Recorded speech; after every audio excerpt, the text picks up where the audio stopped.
Current affairs MCQs 3 दिसंबर 2025। Question 1।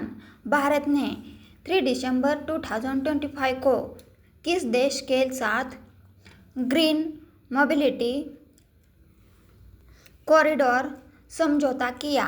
पर्याय 1 Germany, 2 France, 3 Japan, 4 UK। तो उसका सही उत्तर है पर्याय क्रमांक 3 जापान। भारत जापान ने इलेक्ट्रिक मोबिलिटी व हरित परिवहन सहयोग पर समझौता किया। क्वेश्चन 2। अंतर्राष्ट्रीय दिव्यांगजन दिवस हर वर्ष कब मनाया जाता है? पर्याय 1 दिसंबर, 2 दिसंबर, 3 दिसंबर, 4 दिसंबर।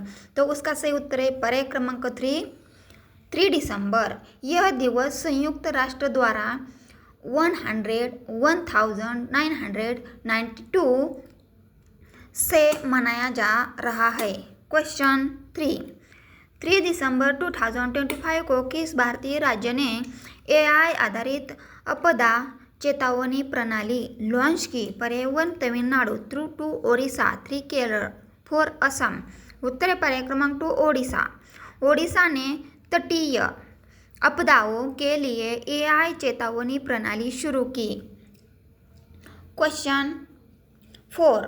3 दिसंबर 2025 को किस अंतरिक्ष एजेंसी ने सोलर वाइंड मैपर उपग्रह लॉन्च किया? तो उसका सही उत्तर है पर्याय क्रमांक 1 इसरो। इसरो ने सूर्य की सौर हवाओं का अध्ययन करने हेतु यह सैटेलाइट भेजा। क्वेश्चन 5। हाल ही में जारी रिपोर्ट के अनुसार भारत का 2025 में पासपोर्ट रैंक क्या रहा?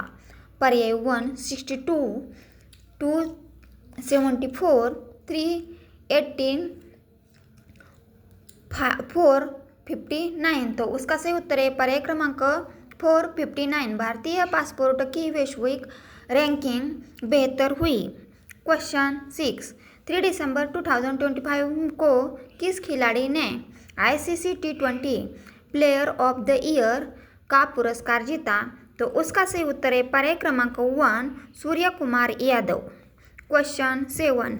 किस देश ने 3 दिसंबर 2025 को नया डिजिटल करेंसी प्लेटफॉर्म लॉन्च किया? तो उसका सही उत्तर है पर्याय क्रमांक 1 UAE। Please like, share, comment और सब्सक्राइब। थैंक्स।